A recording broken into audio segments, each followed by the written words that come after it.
Hello students, this is class 10th and we are studying geography in this video, and in the last video we have completed the chapter resources and development. You have to make the notes of the chapter and send it to me on the personal WhatsApp number. And next chapter is agriculture fourth chapter है हमारा, तो इसको पढ़ते हैं हम। और इससे पहले वाटर और फॉरेस्ट चैप्टर है, वो चैप्टर आपके जो एग्ज़ाम है उसमें इंक्लूड नहीं हो रहे हैं, और अगर होंगे तो आपको बाद में मैं नेक्स्ट वीडियोस में उनको करवा देंगे उनको। एग्रीकल्चर जो चैप्टर है, इसमें हम सबसे पहले बात करते हैं कि एग्रीकल्चर क्या है। एग्रीकल्चर क्या है? Agriculture is the primary activity. Primary activity means, primary activity क्या होती है? प्राइमरी एक्टिविटी का मतलब होता है कि कोई भी ऐसी एक्टिविटी जिसका जो रिलेशन है वो किससे हो? नेचुरल रिसोर्सेज से हो। इसका जो रिलेशन है वो किससे होता है? नेचुरल रिसोर्सेज से होता है, यानी लैंड से। लैंड से हमें जो नेचुरल रिसोर्सेज मिलते हैं, लैंड जो है एक नेचुरल रिसोर्सेज है, सीड्स है नेचुरल रिसोर्स है, यानी कि आप नेचुरल रिसोर्सेज का यूज़ करके जब किसी अदर रॉ मटेरियल्स को आप जो कि अदर सेकेंडरी एक्टिविटी के लिए रॉ मटेरियल्स का काम करते हैं, आप उनको प्रोड्यूस करते हैं, तो वो कहलाती है आपकी प्राइमरी एक्टिविटी। तो इसे हम प्राइमरी एक्टिविटी कहते हैं। नेचुरल रिसोर्सेज का जिसमें यूज़ होता है, ये प्राइमरी एक्टिविटी होती है, जिसमें अदर सेकेंडरी एक्टिविटीज़ के लिए क्या प्रोड्यूस होते हैं? रॉ मटेरियल प्रोड्यूस होते हैं,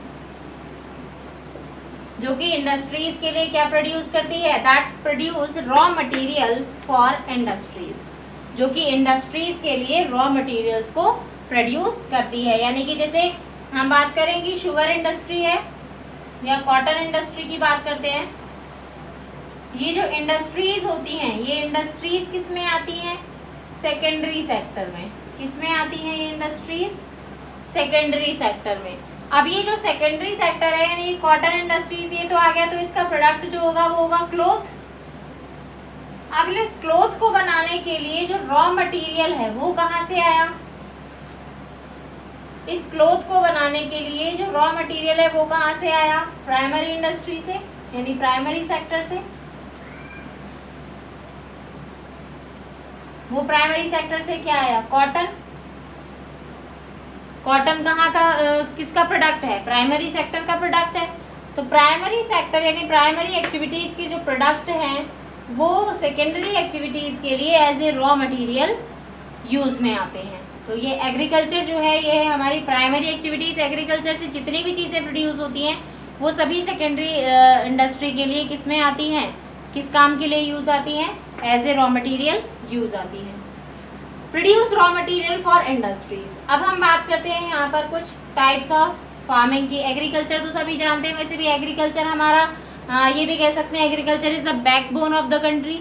इकोनॉमी में काफ़ी अच्छा कंट्रीब्यूशन है एग्रीकल्चर का, काफ़ी सारे लोगों को रोज़गार दिया हुआ है, काफ़ी सारी चीज़ों में हम इसमें बेनिफिशियल भी हैं, और एग्रीकल्चर में बहुत सारे प्रोडक्ट्स में हम सेल्फ रिलायंट भी हो चुके हैं।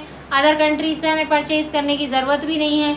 जब से ग्रीन रिवॉल्यूशन आया है, ग्रीन रिवॉल्यूशन क्या है? यानी कि जब से हमने मॉडर्न मेथड्स का, मॉडर्न फार्मिंग मेथड्स का यूज़ करना स्टार्ट किया है, तब से क्या हुआ है कि हमारे जो एग्रीकल्चरल मेथड्स हैं वो सभी मेथड्स क्या हो गए? इम्प्रूव हो गए, और इम्प्रूव होने से जो अभी हमारा प्रोडक्शन है उस सभी प्रोडक्शन में क्या आया है? बहुत अच्छा इम्प्रूवमेंट आया है। तो एग्रीकल्चर जो है, अब इसमें टाइप्स जो है फार्मिंग के वो क्या क्या हैं, कौन कौन से टाइप हैं, एग्रीकल्चर क्या होता है, ये हमने देख लिया। प्राइमरी एक्टिविटी है। एग्रीकल्चर में काफ़ी सारी प्रॉब्लम्स भी आती हैं जो हम इसमें आगे पढ़ेंगे। Types of farming.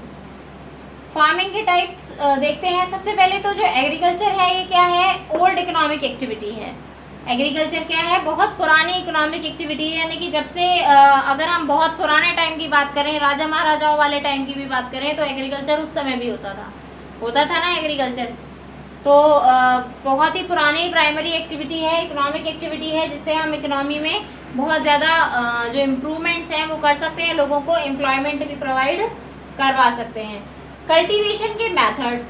एग्रीकल्चर जो है उसमें डिफरेंट कल्टीवेशन के मेथड्स यूज़ किए जाते हैं, अलग अलग मेथड्स हैं।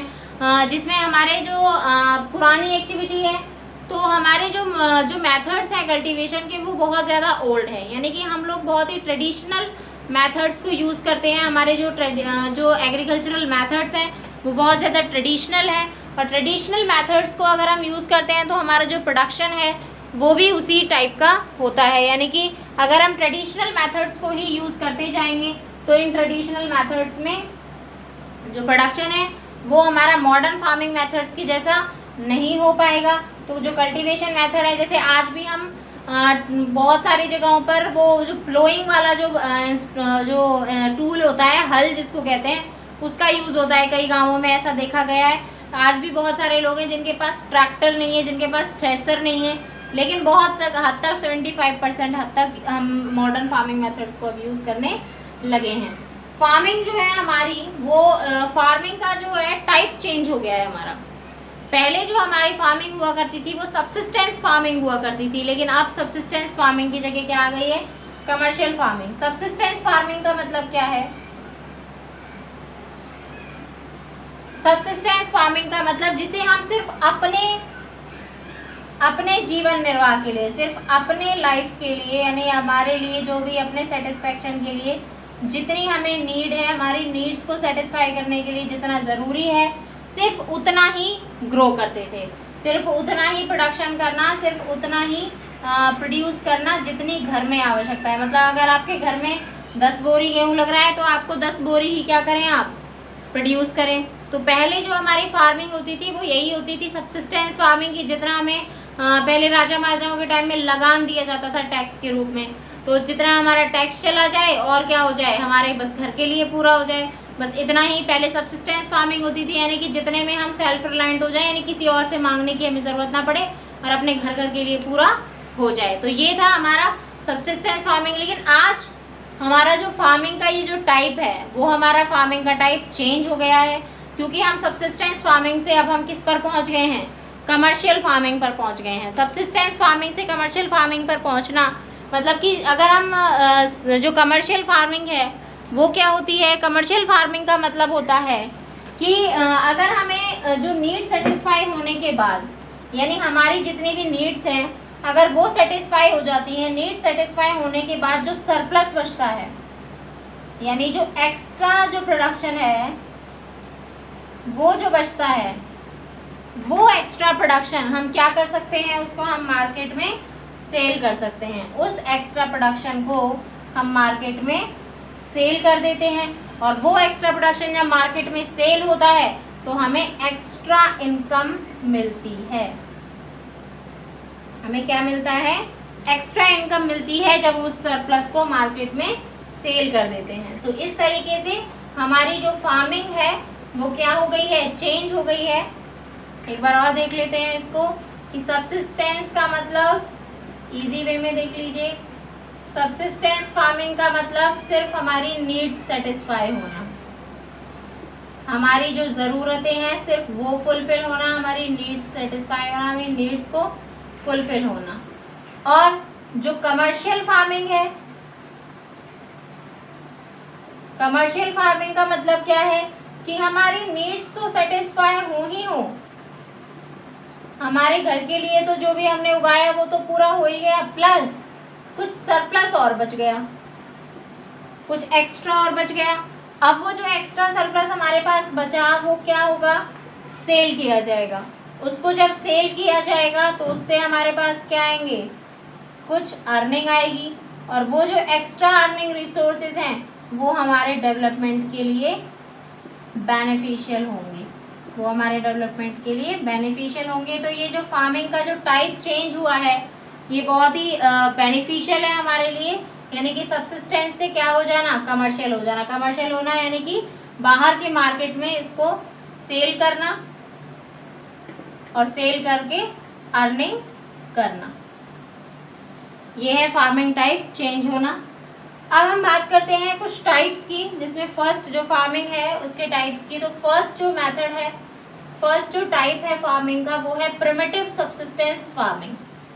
प्रिमिटिव का मतलब वही आदिवासी के टाइम की जो बात हम करते हैं, प्रिमिटिव सब्सिस्टेंस फार्मिंग यानी कि जब स्टार्टिंग में जब सब्सिस्टेंस फार्मिंग स्टार्ट हुई थी, यानी जब फार्मिंग ही स्टार्ट हुई थी तब फार्मिंग कैसे की जाती थी। तो प्रिमिटिव टाइम में देखिए स्मॉल पैचेस ऑफ लैंड होते हैं। फर्स्ट ऑफ ऑल तो इंडिया में ये भी बात है कि स्मॉल पैचेस ऑफ लैंड है। जब फार्मिंग को स्टार्ट किया गया तो जो आदिवासी लोग थे यानी जो प्रिमिटिव मैन था, प्रिमिटिव मैन ने इसे छोटे छोटे से लैंड पर यानी छोटे छोटी जगहों पर इसको स्टार्ट किया, छोटी छोटी जगहों पर स्टार्ट किया और अपने ट्रेडिशनल टूल्स से, प्रिमिटिव टूल्स से। किससे स्टार्ट किया? प्रिमिटिव टूल से, यानी कि स्टोन्स का यूज करके, वुड का यूज करके, आयरन का यूज करके उसने खुद ने क्या बनाए? कुछ टूल्स बनाए और उन टूल्स का यूज किया किसमें? फार्मिंग में। उस टूल्स का यूज किया किसमें? फार्मिंग में उन टूल्स का यूज किया।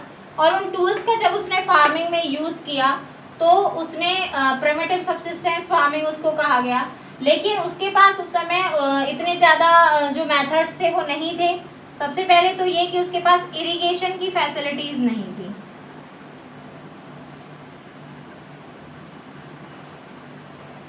इरिगेशन की फैसिलिटीज उसके पास प्रॉपर नहीं थी। इरिगेशन फैसिलिटीज जब उसके पास नहीं थी तो वो किस पर डिपेंड होता था? ओनली मॉनसून पर डिपेंड होता था। इरिगेशन फैसिलिटीज ना होने की वजह से वो किस पर डिपेंड था? मॉनसून पर डिपेंड था। यानी जब बारिश होती थी उसी समय उसका जो प्रोडक्शन है यानी कल्टीवेशन है वो कर पाता था और अदर सीजन्स में वो कल्टीवेशन नहीं कर पाता था। और जब वो अदर सीजन्स में कल्टीवेशन नहीं कर पाता था तो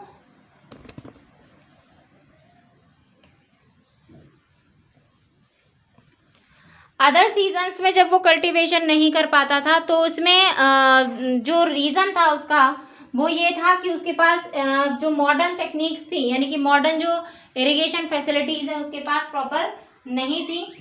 अब नेक्स्ट अगर हम देखें तो वो है इसका नेक्स्ट टॉपिक प्रिमिटिव फार्मिंग का, वो था slash and burn agriculture.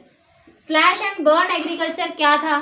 Slash and burn मतलब साफ करना और जला देना और फिर उसके बाद एग्रीकल्चर करना। स्लैश एंड बर्न एग्रीकल्चर का मतलब है कि इसमें जो फार्मर था यानी प्रिमिटिव जो मैन था ये क्या करता था कि कोई भी एक पैच ऑफ लैंड लेकर के, किसी भी एक पैच ऑफ लैंड को लिया, वहाँ का जो, क्योंकि पहले के टाइम में सारी जगह पर क्या थे? फॉरेस्ट थे। ऐसे बिल्डिंग्स वगैरह तो थी नहीं, रोड्स नहीं थे, बिल्डिंग्स नहीं थी, कुछ भी नहीं था। तो पहले इतने सारे फॉरेस्ट थे। इन सारे फॉरेस्ट को वो क्या कर देता था? फायर यानी कि बर्न कर देता था, जला देता था। पहले इसको एक जगह से साफ किया, सारे फॉरेस्ट को कट किया, cut the forest and burn them. उन फॉरेस्ट को कट करके क्या कर देता था? बर्न कर देता था। और उस बर्न करके जब वो जमीन जो थी वो खाली हो जाती थी उसके बाद उस पर प्रोडक्शन यानी उसके बाद उस पर कल्टीवेशन किया करता था। तो ये था स्लैश एंड बर्न एग्रीकल्चर। फिर इसके बाद जब उसका इस पे 2 या 3 साल वो सिर्फ करता था इस पे एग्रीकल्चर, और 2 और 3 इयर्स के बाद डिफरेंट पैचेस ऑफ लैंड पर जाकर के वहाँ पर भी सेम मेथड को अप्लाई करना और वहाँ पर भी इसी तरीके से कल्टीवेशन करना, फिर इसको छोड़कर कहीं अदर चले जाना। इस तरीके से स्लैश एंड बर्न एग्रीकल्चर कहा जाता था। इसको शिफ्टिंग कल्टीवेशन नाम भी दिया गया था। क्या नाम दिया गया था इसको? शिफ्टिंग कल्टीवेशन का नाम भी इसको दिया गया। शिफ्टिंग कल्टीवेशन का इसको नाम दिया गया। और इस शिफ्टिंग कल्टीवेशन का डिफरेंट प्लेसेस पर डिफरेंट नाम से इसको जाना जाता है। डिफरेंट प्लेस पर डिफरेंट प्लेसेस नेम्स कौन कौन से हैं? जैसे कि आसाम है, आसाम में इसको कहा जाता है झूमिंग कल्टीवेशन। बस्तर में इसको कहा जाता है Deepa cultivation. In Brazil it is called रोका। ऐसे बहुत सारे नेम्स हैं, आपकी बुक में दिए हुए हैं, आपको सारे नेम्स पढ़ने और लर्न भी रखना है कि किस जगह पर इसको क्या कहा जाता है। दिप्पा कहा जाता है, कहीं झूमी कहा जाता है, मैक्सिको मलेशिया में मिल्पा कहा जाता है। बहुत अलग अलग तरह के नेम हैं। तो ये सारे नेम्स आपको लर्न भी करने हैं। डिफरेंट नेम है, पूरा 2 बड़े बड़े पैराग्राफ आपको दे रखे हैं इसमें आपको इनके डिफरेंट डिफरेंट नेम्स बताए हुए हैं। अब बात हम करते हैं इंटेंसिव सब्सिस्टेंस फार्मिंग की। ये हो गई हमारी primitive subsistence farming. Intensive subsistence farming, primitive में तो वही आ गया हमारा कि छोटे छोटे पैचेस ऑफ लैंड थे और डिपेंड थे मॉनसून पर, स्लैश एंड बर्न एग्रीकल्चर करते थे। डिफरेंट नेम है इसके बहुत अलग अलग।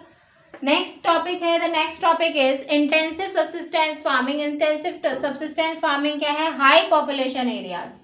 पॉपुलेशन एरियाज जो है ये कहाँ कहाँ पे होता है? जहाँ पर पॉपुलेशन एरिया बहुत हाई हो, यानी कि डेंसिटी जो है लोगों की वो बहुत ज़्यादा हो, तो वहाँ पर तो बहुत ज़्यादा नीड भी है एग्रीकल्चर की। डेंसिटी बहुत ज़्यादा है यानी पॉपुलेशन के जो एरियाज हैं वो बहुत ज़्यादा हैं। Labour intensive farming, labour intensive farming है यानी कि डेंसिटी ज़्यादा है, तो ऑब्वियसली पॉपुलेशन जब बहुत ज़्यादा होती है, पॉपुलेशन अगर बहुत ज़्यादा है तो यानी कि लोग बहुत ज़्यादा है, यानी कि आपको लेबर इजीली मिल जाएगी। अगर पॉपुलेशन बहुत ज़्यादा है तो लेबर इजीली मिल ही जाएगी, तो फिर हमें लेबर को ही ज़्यादा यूज़ करना चाहिए बजाय कैपिटल के। कैपिटल यानी मशीनरी ज़्यादा ना लगा करके हमें लेबर को यूज़ करना चाहिए। देन लेबर इंटेंसिव फार्मिंग हो गई, मीन्स मोस्टली जो यूज़ हो रहा है यहाँ पे वो क्या हो रही है? लेबर हो रही है। राइट ऑफ इनहेरिटेंस, एक प्रॉब्लम इसमें ये भी है राइट ऑफ इनहेरिटेंस की। इंडिया में जो प्रॉब्लम है या फिर अदर कंट्रीज में भी है ये प्रॉब्लम कि यहाँ पर इनहेरिटेंस की बहुत प्रॉब्लम है कि यहाँ पर जैसे मान लीजिए जो डिवीजन ऑफ लैंड है वो बहुत ज़्यादा होता है। जैसे कि कोई एक पर्सन है उसके पास ये है एग्रीकल्चर के लिए फील्ड, और इसके मान लीजिए 4 सन्स हैं, 4 sons the person A is having, और उसके 4 सन्स हैं, तो ये 4 टुकड़ों में बट जाएगी। तो उनके पास लैंड जो है वो कितनी सी रह गई? इतनी सी लैंड रह गई, यानी 4 पैचेस ऑफ लैंड रह गया। छोटे छोटे लैंड हो गए, और कुछ जो है वो इनको बांटने में जो है वो जो ज़मीन है वो चली जाती है। तो इसीलिए ये क्या हो जाता है? लेबर इंटेंसिव फार्मिंग तो है। राइट ऑफ इनहेरिटेंस की वजह से जो एरिया है कल्टीवेशन का, एरिया ऑफ कल्टीवेशन क्या हो जाता है? स्लो हो जाता है। एरिया ऑफ कल्टीवेशन जो है वो बहुत ही स्मॉल हो जाता है। Small enormous pressure on agriculture land, agricultural land पर बहुत ज़्यादा प्रेशर होता है। क्यों होता है बहुत ज़्यादा प्रेशर? क्योंकि एग्रीकल्चरल जो लैंड है वो तो बहुत कम है, और जैसा कि हमने पहले कहा कि लैंड तो क्या है? कम है, और जो पॉपुलेशन है वो बहुत ज़्यादा है। यानी कि मान लीजिए एक तो इस लैंड पर इतने से पर्सन हो, इतने से पर्सन डिपेंड है, और एक इस लैंड पर इतनी सी लैंड पर इतने सारे, तो इस पर प्रेशर ज़्यादा होगा कि नहीं होगा? इस लैंड पर प्रेशर बहुत ज़्यादा होगा, क्योंकि इस लैंड का जो प्रोडक्शन है उसको एक बहुत ही हाई पॉपुलेशन की जो भी नीड्स हैं उनको सेटिस्फाई करना है। तो ये हाई पॉपुलेशन की नीड्स को सेटिस्फाई करना है, और ये हाई पॉपुलेशन की जो नीड्स हैं यही इस लैंड पर क्या डालती हैं? प्रेशर डालती हैं। और जब इस लैंड पर क्या आ जाता है? प्रेशर बहुत ज़्यादा आ जाता है, तो जो पर्सन्स हैं वो क्या करते हैं? वो यूज़ करते हैं कि वो ज़रूरी उन्हें लगता है कि इससे हम जो प्रोडक्शन है वो बहुत ज़्यादा कर पाएँ, और ज़्यादा जब प्रोडक्शन हम करते हैं तो उसके लिए हमें मॉडर्न मेथड्स का यूज़ करना पड़ता है, और उसके लिए जितनी भी जो फार्मिंग टेक्निक्स हैं यानी केमिकल वगैरह हैं उन सभी को हमें लैंड पर अप्लाई करना पड़ता है, जिससे लैंड पर बहुत ज़्यादा नेगेटिव इफेक्ट्स भी देखे जा सकते हैं। तो ये है हमारा enormous pressure on agricultural land, intensive subsistence farming. अब हम बात करते हैं कमर्शियल फार्मिंग की। ये हमारा हो गया इंटेंसिव फार्मिंग। अब बात करेंगे कमर्शियल फार्मिंग की। तो कमर्शियल फार्मिंग क्या है? कमर्शियल फार्मिंग का मतलब है, मैंने आपको बताया था पहले भी, सब्सिस्टेंस फार्मिंग जो हमारी नीड्स को ही सेटिस्फाई करने के लिए की जाए, और जो कमर्शियल फार्मिंग है, कमर्शियल फार्मिंग मतलब कि हमारे नीड्स को सेटिस्फाई करने के बाद, यानी कि जब हमारी नीड्स सेटिस्फाई हो जाएं, नीड्स को सेटिस्फाई करने के बाद जो सरप्लस बचता है, यानी कि उसके बाद एक्स्ट्रा जो हमारे पास जो सरप्लस बचता है उस सरप्लस को मार्केट में सेल कर देना, उस सरप्लस को मार्केट में सेल कर देना। और ये सरप्लस यानी कि क्योंकि हाई प्रेशर जब होता है लैंड पर, तो हाई प्रेशर के लिए जैसा हमने अभी पढ़ा कि जब प्रेशर लैंड पर हाई है तो पर्सन की जो एस्पिरेशंस हैं वो क्या होती हैं, पर्सन ये एस्पायर करता है कि उसके पास इतनी सी लैंड से ज़्यादा प्रोडक्शन आ जाए, ज़्यादा से ज़्यादा प्रोडक्शन आए। और वो ज़्यादा से ज़्यादा प्रोडक्शन वो किस तरीके से ले सकता है, मॉडर्न इनपुट्स करके। वो ज़्यादा से ज़्यादा प्रोडक्शन वो कैसे ले सकता है, मॉडर्न इनपुट्स की हाई डोजेस डाल करके। तो कमर्शियल फार्मिंग का जो फर्स्ट पॉइंट है वो यही है कि high doses of modern inputs. Commercial farming में मॉडर्न इनपुट्स की हाई डोजेस को डाला जाता है। ये होता है हाई डोजेस इसीलिए डाली जाती है जिससे कि उनका प्रोडक्शन जो है वो ज़्यादा से ज़्यादा हो पाए। HYV seeds and chemical fertilisers, ये भी बहुत ज़्यादा यूज़ किए जाते हैं। HYV सीड्स हो गया, केमिकल फर्टिलाइजर्स हो गया। HYV सीड्स और केमिकल फर्टिलाइजर्स। तो HYV सीड्स यानी हाई यील्डिंग वेराइटी सीड्स, इनमें भी बहुत ज़्यादा केमिकल्स होते हैं इन सीड्स में भी, और हाई प्रोडक्शन के लिए यानी कि ज़्यादा से ज़्यादा प्रोडक्शन के लिए जाने जाते हैं। केमिकल फर्टिलाइजर्स यानी कि ज़मीन में बहुत ज़्यादा फर्टिलाइजर्स डाले जाते हैं जिससे ज़्यादा प्रोडक्शन हो जाए। बहुत सारे पेस्टिसाइड्स डाले जाते हैं जिससे जो फसलें हैं वो ख़राब ना हो, लेकिन इससे क्या होता है, हमारी जो लैंड है उसकी जो क्वालिटी है वो बहुत ज़्यादा गिर जाती है, लैंड की जो फर्टिलिटी है वो धीरे धीरे कम हो जाती है। Degree of commercialisation of agriculture, जो डिग्री ऑफ कमर्शलाइजेशन है एग्रीकल्चर की वो भी धीरे धीरे क्या होती जा रही है, डिफरेंट होती जा रही है। जो डिग्री है कमर्शलाइजेशन की वो अलग अलग है। ऐसा नहीं है कि हर जगह पर जो कमर्शलाइजेशन है हर चीज़ का पाया जाता हो। जैसे कि कोई भी एक क्रॉप है वो ऐसा हो सकता है कि कहीं पर तो वो सब्सिस्टेंस क्रॉप हो और कहीं पर वो कैसी क्रॉप हो, कमर्शियल क्रॉप हो। तो जहाँ पर वो सब्सिस्टेंस क्रॉप है, जैसे हम राइस की बात करते हैं, सब्सिस्टेंस क्रॉप है तो वहाँ पर सिर्फ उस जगह की वो नीड्स को सेटिस्फाई कर पा रही है, और जहाँ पर वो कमर्शियल क्रॉप है वहाँ पर वो सरप्लस है तो उसको हम आगे सेल भी कर पा रहे हैं। तो जहाँ जैसे राइस है, राइस को अगर हम देखें पंजाब और हरियाणा में,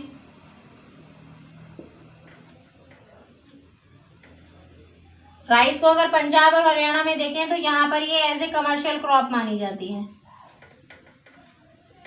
क्यों? क्योंकि पंजाब और हरियाणा में इसका प्रोडक्शन बहुत ज़्यादा है और यहाँ पर इसकी जो खपत है यानी यहाँ पर इसका जो यूज़ किया जाता है वो बहुत ज़्यादा नहीं है। तो इसका जितना यूज़ किया जाता है उससे ज़्यादा यहाँ पर इसका प्रोडक्शन होता है। तो कमर्शियल क्रॉप्स जो हैं पंजाब और हरियाणा में वो क्या है, राइस है। लेकिन इसी राइस को अगर हम केरला में देखें, इसी राइस को अगर हम केरला में देखें तो केरला में ये कौन सी क्रॉप मानी जाएगी, केरला में इसको क्रॉप माना जाएगा सब्सिस्टेंस क्रॉप। केरला है, बिहार है, यहाँ पर भी इसका प्रोडक्शन पंजाब और हरियाणा से ज़्यादा होता है, लेकिन केरला बिहार यहाँ पर जो राइस है वो ही एज ए स्टेपल फूड यानी as a main food use किया जाता है। तो मेन फूड की तरह जब इसको यूज़ किया जाएगा तो ऑब्वियसली ये क्या होगा, इसका सरप्लस तो बचेगा नहीं, ये सब्सिस्टेंस फार्मिंग ही होगी। तो जितना भी यहाँ पर प्रोड्यूस होता है वो सारा का सारा इसी में ही सारा यूज़ आ जाता है केरला बिहार में। तो जो राइस है वो यहाँ पंजाब हरियाणा के लिए कमर्शियल क्रॉप है, जबकि केरला बिहार के लिए सब्सिस्टेंस क्रॉप है। अब हम बात करते हैं प्लांटेशन की। प्लांटेशन क्या है कि एक ही जगह पर, ये भी एक कमर्शियल क्रॉप है जो कि अपने फ़ायदे के लिए की जाती है। एक ही जगह पर जब बहुत ज़्यादा बेनिफिट के लिए प्लांटेशन किया जैसे टी, रबर, कॉफ़ी, बनाना प्लांटेशन, इन चीज़ों का किया जाएगा तो ये प्लांटेशन क्रॉप होती है। ये क्रॉप भी कैसी होती है, कैपिटल इंटेंसिव होती है, यानी ज़्यादा से ज़्यादा मशीनरी को यूज़ किया जाता है इस क्रॉप में। इस तरीके से ये है plantation crop. And in the next videos tomorrow we will study about the cropping pattern. हम कल पढ़ेंगे क्रॉपिंग पैटर्न के बारे में कि क्रॉपिंग पैटर्न कैसा है।